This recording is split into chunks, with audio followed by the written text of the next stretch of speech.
Pumikit ka at isipin mo sandali kung ano ang itsura ng Hawaii. Sigurado akong ito ang iniisip mo. Pero 10% lang yan ng Hawaii. Yung natitirang 70% ay halos nakalimutan na ng karamihan sa mundo. Hanggang ngayon, sa census ng 2024, ang populasyon ng Hawaii ay nasa 1.44 milyon at mahigit 1 milyon sa mga taong yon ay nakatira sa Oahu. Ibig sabihin, ang natitirang mga isla ay may mas mababa sa kalahating milyong residente. Kaya malaki ang agwat ng masikip na sentro at tahimik, kakaunti ang populasyon ng ibang isla. Sa Oahu, ang konsentrasyon ay nasa Honolulu, kung saan lampas 80% ng populasyon ng estado ay nasa metro area na may angkop na ekonomiyang turismo para rito. Kasama rito ang batikos. Sa gitna ng mga sakuna at kakulangan sa likas na yaman sa Hawaii, dumarami ang lokal na nagtatanong kung ano ang kabayaran ng malawakang turismo. Kasabay nito, halos 20% pa rin ng GDP ng estado ay galing sa turismo, kaya nananatiling nakatali ang Oahu sa industriyang humuhubog sa araw-araw na pamumuhay. Pero habang lumalayo ka mula sa islang iyon, mas nagiging hindi pamilyar ang Hawaii. Ipinanganak ang Hawaii mula sa isang malalim na hotspot sa lupa, isang bitak ng umaakyat na magma na nag-iwan ng bakas ng mga isla habang gumagalaw ang Pacific Plate. At hindi pa sila tapos sa paggalaw. May ilang isla ang umangat, may ilang lumubog, may ilang nagbago ng hugis o nagsanib, at may ilang hindi talaga para sa mga lungsod. May ilang di kilalang isla na sagrado at pinoprotektahan, ang iba'y mapanganib at walang naninirahan, at marami ang halos hindi pa naitatala. Ang mga pangunahing isla ay yaong kayang pangalanan ng lahat, ang Big Island na patuloy na hinuhubog ng mga bulkan, Maui na kilala sa mga dalampasigan, Kauai, Naluntian, Mabato, Maulan, at kahanga-hanga, at Oahu, ang sentro ng turismo at populasyon. Iyan ang Hawaii na alam ng marami, pero pagkatapos niyan, nagiging kakaiba na ang Hawaii at hindi na parang karaniwang destinasyon. Kung gusto mo ng malalim na usapan sa heograpiya, pindutin ang subscribe para makadiskubre ng mga lugar na sadyang halos hindi kilala. Ang mga unang lugar na labas sa nakasanayang postcard ng Hawaii ay bahagi pa rin ng pangunahing kapuluan, pero hindi lang sila ang karaniwang nakikita ng marami. Mula rito, hindi lumiliit ang Hawaii, nagiging mas mahirap lang itong puntahan. Ang mga susunod na isla ay nahahati sa 3 uri, mga isla na iniwan ng mga tao, mga isla na hindi kontrolado ng mga tao, at mga isla na hindi basta-basta pinapapasok ang mga tao. Matatagpuan ang Molokai sa hilagang kanluran ng Maui. Nabuo sa 2 patay na bulkan, ang makitid na isla na ito na may mahigit 7,000 at 400 katao ay hinubog ng kasaysayan at kadalasang di napapansin ng mga turista. Dating kolonyang ketongin ng mahigit 1 siglo, ngayon ay ginawang pambansang makasaysayang parke ang nakakakilabot na pasilidad na ito. Ang Molokai ay hindi karaniwang dinarayo, kaya maliit lang ang turismo rito. Isa lang ang hotel na bukas sa isla. Umaasa ang isla sa agrikultura para sa kabuhayan. Sa lahat ng isla ng Hawaii, Molokai ang may pinakamataas na porsyento ng walang trabaho. Dati, kontrolado ng Maui ang Lanai. Ngunit hindi pa ito kasing unlad ng mas malalaking isla. Mayroon lamang itong halos 3,000 at 400 katao. Karamihan ng residente ay nakatira sa maliliit na komunidad at iisa lang ang paaralan at ospital sa isla. Ngunit ang pinaka-nakakagulat ay kung sino ang may-ari ng isla. Mga 2% ng lupa sa isla ang kontrolado ng estado ng Hawaii. Ang natitirang 78% ay pagmamay-ari ng tech na bilyonaryo na si Larry Ellison, ang co-founder ng Oracle at isa sa pinakamayayamang tao sa mundo. Binili niya ito mula sa mga may-ari ng Dole Pineapple Corporation noong 2012. Plano ni Ellison na mag-invest ng malaki sa isla para i-update ang infrastruktura, turismo at agrikultura nito. Kasama dito ang halos $500 milyong para i-renovate ang Four Seasons Resort na pagmamay-ari niya. Ang tirahan ng mga residente ay nasa maliit na bahagi ng isla na pagmamay-ari pa rin ng estado. Iyan ang pagbabago. Parang di napapansin ang Molokai, kontrolado ang Lanai, at may mga isla namang hindi lang tahimik kundi sadyang iniiwas sa publiko. Ipinapakita ng Niihau at Kaho'olawe ang magkaibang dahilan ng pagkawala ng isla sa pampublikong buhay. Pribadong pag-aari ng isang pamilya mula noong mga taong 1,800 ang Niihau at tanging aprobadong bisita lang ang pinapayagan. Walang turismo at kakaunti ang populasyon. Isa itong malinaw na halimbawa ng Hawaii bilang lugar na ang pagiging lantad ay nakaasa sa pahintulot. Sagrado ang Kahoolawe at ipinagbabawal para sa proteksyon, hindi eksklusibidad, at hindi ito laging limitado dahil sa kalikasan. Bago naging lugar ng pambobomba, ginawang malayong kolonya ng mga bilanggo ang Kahoolawe noong mga taong 1800. Isa pang kabanata sa mahabang kasaysayan ng isla ng Kahoolawe tungkol sa limitadong pagpasok matapos ang mga dekada ng paggamit ng militar para sa pambobomba. Ngayon ay pinamamahalaan na ito bilang isang reserba na walang permanenteng naninirahan. Karaniwang ipinagbabawal ang turismo. Binibisita ang isla para sa katutubong kultura, pang-araw-araw na kabuhayan at pagpapanumbalik. Tinuturing ang lupa na dapat pangalagaan at ayusin, hindi ibenta. Kung ipagtabi, simple lang. Ang isa ay sarado dahil pagmamay-ari, ang isa naman ay dahil proteksyon. Yun pa rin ang pangunahing hanay ng mga isla. Ang estado ng Hawaii ay higit pa sa 8 pangunahing isla.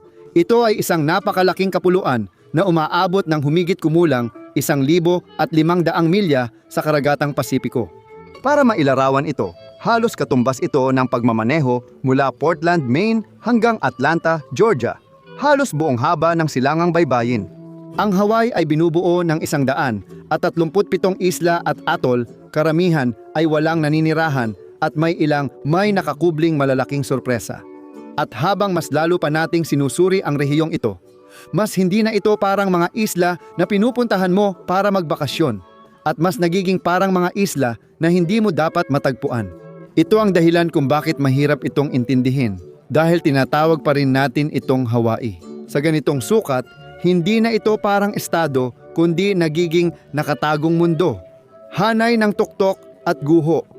May mga protektado, may limitadong pasok at may mga bahagya na lang ang angat sa tubig.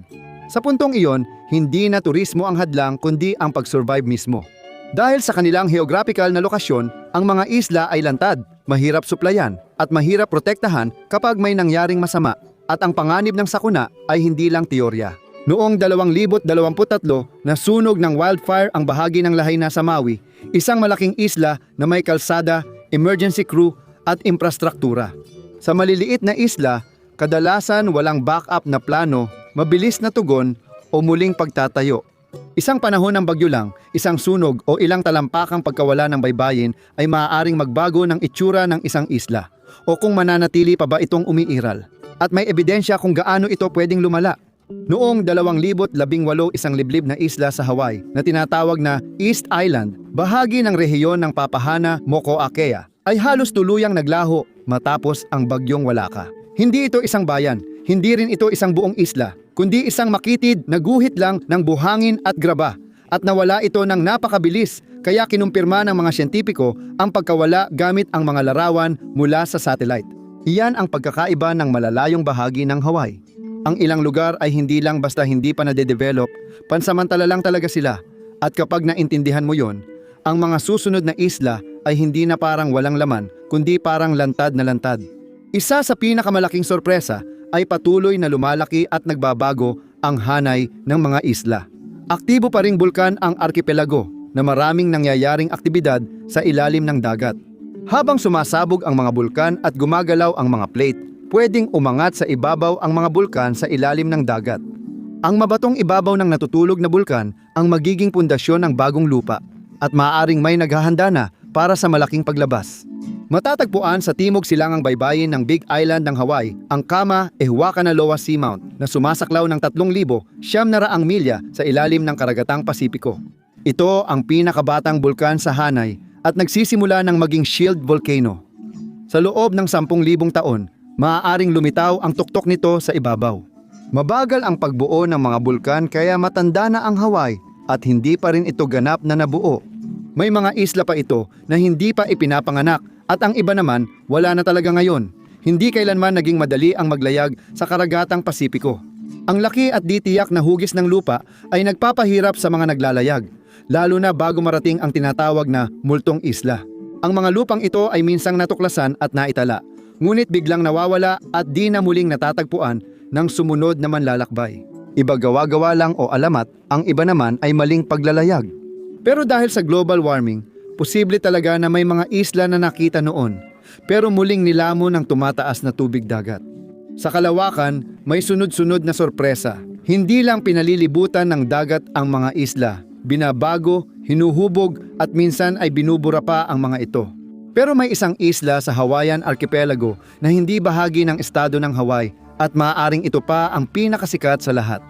Ang Midway Atoll na matatagpuan sa kanlurang dulo ng archipelago ay isa sa iilang isla sa rehiyong ito na may naninirahan. Karamihan sa mga isla ay maliliit na batong nakausli at di angkop tirhan. Pero ang tatlong isla ng Midway ay sapat ang laki para maging mahalaga sa estratehiya ng US. Ang Sand Island, pinakamalaki sa tatlo, lang ang tinitirhan ng 40 tao at isang siglo na ang nakalipas. Isa ito sa pinakamahalagang lugar sa paligid. Oo, malayo ito pero naging mahalaga ito dahil sa isang dahilan, nasa mismong daraanan ito ng digmaan. Nang magsimula ang ikalawang digmaang pandaigdig, naging mahalagang hintuan ito ng mga eroplanong tumatawid sa Pasipiko kaya naging malinaw na target ito. Ang parehong puwersang Hapones na bumomba sa Pearl Harbor ay umatake rin sa Midway. Sunod-sunod ding inatake ang isla sa mga sumunod na buwan. Pagkatapos, noong ika-4 ng Hunyo, 1942, naging lugar ang Midway ng isa sa pinakamahalagang labanan ng buong digmaan. Matagumpay na naipagtanggol ito ng hukbong dagat ng US at nagdulot ng malaking pinsala sa imperial na hukbong dagat ng Hapon, na itinuturing ng marami bilang simula ng pagbaliktad ng digmaan sa Pasipiko. Mula noon, hindi na naging liblib na outpost ang Midway at naging permanenteng bahagi ng estratehiyang militar ng US. Nanatili itong okupado noong ikalawang digmaang pandaigdig, bumalik sa serbisyo sa panahon ng Korea, at naging pasilidad ng hukbong dagat para sa himpapawid sa Cold War, sumusuporta sa pagmamanman at operasyong depensa. Noong 1993, ito ay ibinigay sa mga sibilyang autoridad. Ngayon, ang isla ay puno ng mga bantayog at isang wildlife refuge na pinamamahalaan ng maliit na populasyong nagtatrabaho roon. Pero di mo masasabi ito sa ibang isla. Isa sa pinakamisteryosong isla sa kapuluan ay ang Necker Island, na ngayon ay Mokuma Namana. Kagaya ng ibang hilagang kanlurang isla ng Hawaii, ito ay isang nakausling bato lang. Walang permanenteng populasyon o pasilidad, ngunit hindi ito palaging ganito. Ang isla ay may isa sa pinakakamanghamanghang koleksyon ng artipakto at labi mula sa prehistorikong panahon sa rehiyon ng Pasipiko. Patuloy sinusubukan ng mga arkeologo buuin ang kwento. Pinamamahalaan ito ng US Fish and Wildlife Service na walang residente. Ang isla ay may higit 45 acres at ang pangunahing gulod ay may 5 tuktok na bumubuo sa tanawin nito. May 5 uri ng halaman at madalas pinamumugaran ng napakaraming ibon tuwing pangingitlog na kumakain ng mga insektong at susong naninirahan dito. 15 uri ng insekto rito ay natatangi sa isla. Tanyag ang lugar na ito sa mga biolohista para pag-aralan, kahit isa ito sa pinakamaliit na isla sa Hawaii. Walang ebidensya ng permanenteng nanirahan dito, pero madalas silang bumisita sa isla. Ang isla ay puno ng relihiyoso at kultural na lugar na nagpapakitang dating tanyag itong destinasyon ng mga katutubo. Sa buong isla, 55 lugar ang itinuring na mahalaga kung saan 33 dito ay pinaniniwala ang mga altar ng relihiyon at iba pang mga lugar para sa ritual. Kadalasan, ito ay magkakasunod na nakataas na bato na bumubuo ng natatanging daanan. Ang mga sinaunang altar dito ay naiiba sa mga makikita sa pangunahing isla. Mahalaga rin itong lugar ng sinaunang artipakto tulad ng mga mangkok na bato, kasangkapan at figurine ng tao. Ayon sa alamat ng Hawaii, may isang lahi na tinatawag na Menehune na posibleng nagtayo ng mga monumentong ito. Mahigpit na binabantayan ng pamahalaan ang pagpasok sa isla para maprotektahan ang mga sensitibong lugar. Hindi rin ito ang nag-iisang lugar na may natatanging artipakto. Ang Bird Island na kilala rin bilang Nihoa ay matatagpuan sa silangan ng Necker Island. Nangingibabaw sa isla ang 2 tuktok, Miller's Peak sa kanluran, 872 talampakan, at Tanager Peak sa silangan, 850 talampakan. Pinakatampok dito ang malaking batong harapan at isa ito sa islang may pinakamayamang kalikasan sa kadena.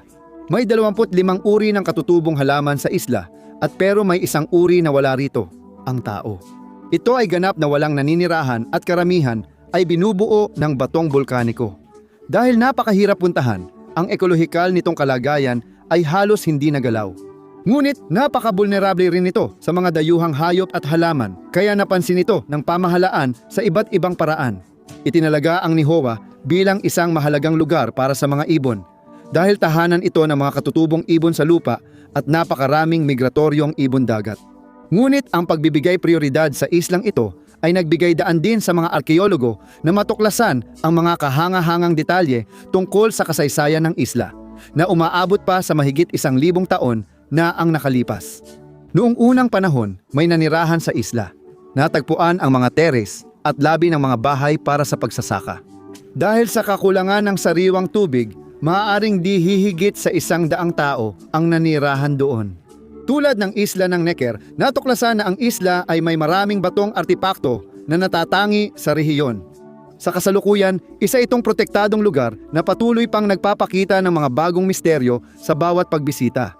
Naipakita ko ng mas malaki ang Hawaii kaysa akala ng karamihan, pero may isang isla na mas malapit sa Alaska kaysa sa silangang baybayin ng Big Island.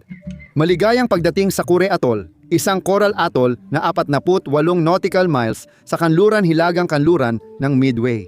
Ang coral na singsing na ito ay umaangat mula sa tubig, lumilikha ng maliit na lupain na makikita habang naglalayag.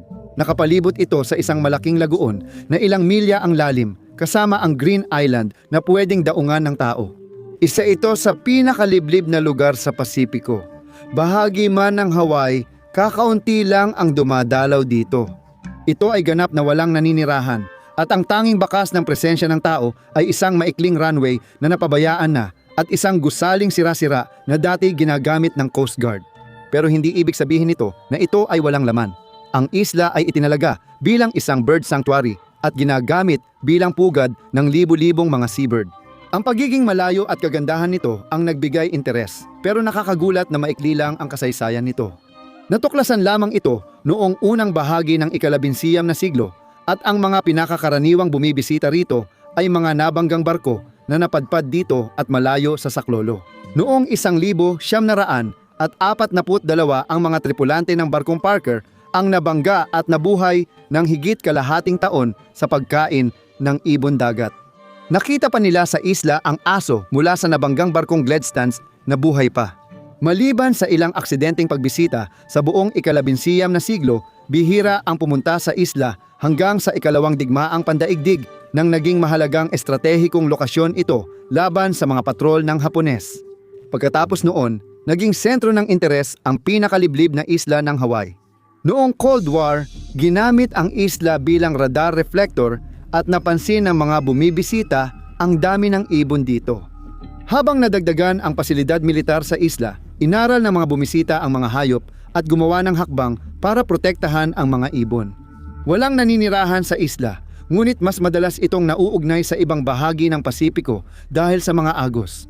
Dahil dito, mas maraming nasisirang barko at mas mataas ang panganib ng polusyon sa isla mula sa lumulutang na basura, pati na mula sa Great Pacific Garbage Patch.